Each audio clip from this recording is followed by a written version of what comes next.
సెలయేళ్ళు పారుతుంటే ఓ పిల్ల ఎదగులుగుతుండే లోన నదులన్నీ కలిసినట్టు పిల్లగా నవ్వెంత బాగున్నది నీలోన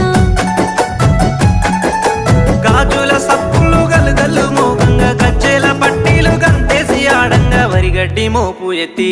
ఓ పిల్ల వయ్యారి నడుము పవే ఈ వేళ సిగ్గు సింగ